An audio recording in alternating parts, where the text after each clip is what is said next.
Hello students, how are you all? I hope you all are safe. Please stay at home, eat healthy and remain safe.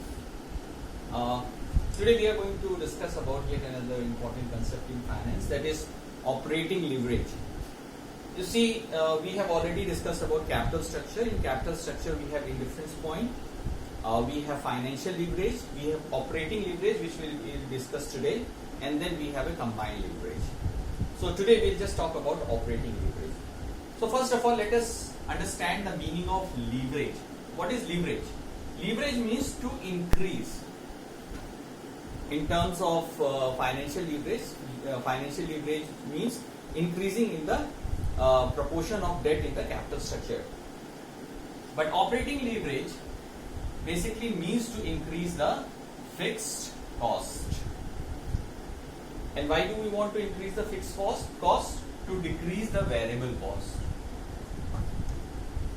Now let us take an example, because just by looking into the fundamental concept you will not be able to understand what does it mean.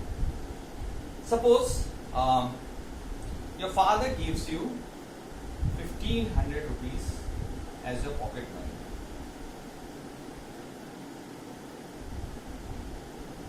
And you are doing your MBA, so you have to commute to your institution, and you have a scooter.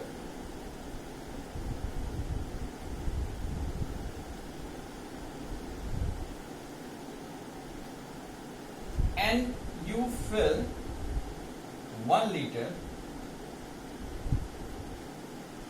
of petrol every 2 days. So how much petrol are you filling in your scooter? You are filling 15 liter of petrol in a month. Suppose the price per liter petrol is 70 rupees. So it will be 15 liters into 70. So that will be equal to 1050 rupees every month you are spending on your petrol to commute to your college. So how much are you saving every month? 1500 you are getting from your father for your pocket money. So you are saving 450 rupees, which we can call it as a profit or whatever. You say this is your saving. So 450 rupees you are saving every month. Now you want to increase your profit figure. So what did you do? You went to a bank and you talked to the bank manager and you told that you want to finance a bike. You want a bike. And you also told him that that your capacity to pay the EMI is 450 rupees. Why 450? Because this is the amount that you are actually saving every month.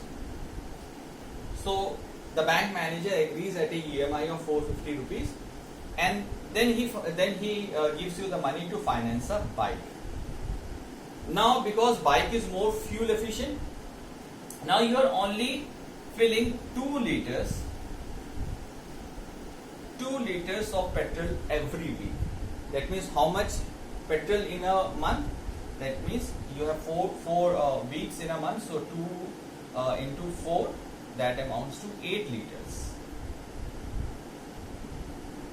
Now what is the price of the petrol? The price of the petrol, of course, it is 70 rupees. So 8 liters into 70 is equal to 560 rupees.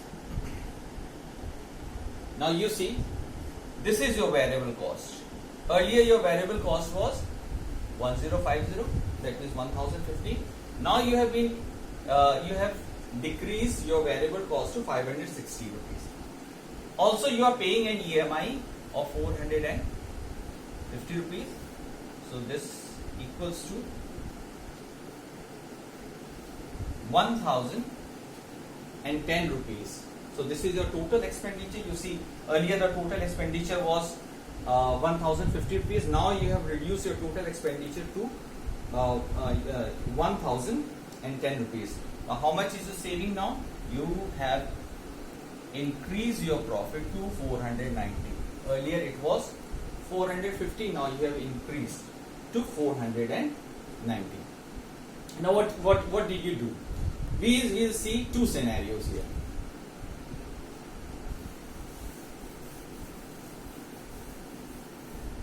First scenario, when you are using a scooter, and the second scenario where you are using a bike. When you were using a scooter, how much was your fixed cost? Fixed cost was 0, but your variable cost was 1050. You increase your fixed cost to 450. Why 450 is a fixed cost? Because 450 you have to pay to the bank. If you are using the bike every day, or if you are not using the bike, even then you have to pay the EMI. That means this is your fixed cost. So earlier the fixed cost was 0. Now you have financed the bike, so the fixed cost will be the fixed cost will be 450, and your variable cost is 560. How much was your profit earlier? The profit in the first case was 450. In second case, it is 490 rupees. So remember, what did I tell you earlier? That the operating leverage is the process of increasing the fixed cost. First the fixed cost was 0. Now you increase the fixed cost to 450. Why? To reduce the variable cost. Earlier the variable cost was 1050. Now the variable cost has decreased to 560, leading to an increase in the profit figures. Now you see, the operating leverage is contingent or is dependent upon the technology. If I ask, what made your saving increase to 490? Earlier your profit was 450, it increased to 490. The answer is technology. The technology actually helped in increasing your profit figures. So always the operating leverage will not work only when it is feasible to increase the increase the fixed cost so much and so forth, so that the variable cost is decreased at a substantial level, leading to an increase in the profit margin. If the technology is not efficient, then the operating leverage will not work. Now let's talk about how it is applicable in the company. Now you see, in company, the company has already installed plant and machinery in their assets, and we see over a period of time this plant and machinery, it gets obsolete. Then what happens? The business plans to replace these old plant and machinery with new and modern equipments, which will increase the efficiency, the fuel and the variable cost will decrease, the wastage will decrease, which will lead to an increase in the profit figures. So in a nutshell, operating leverage means use of a better technology, more such sophisticated technology, so that the production becomes efficient. Of course the installation of more efficient plant and machinery will increase the fixed cost, but it will also lead to a decrease in the variable cost, and it will increase the profit figures. So this is the basic concept of operating leverage. In the next video we will talk about the degree of operating leverage.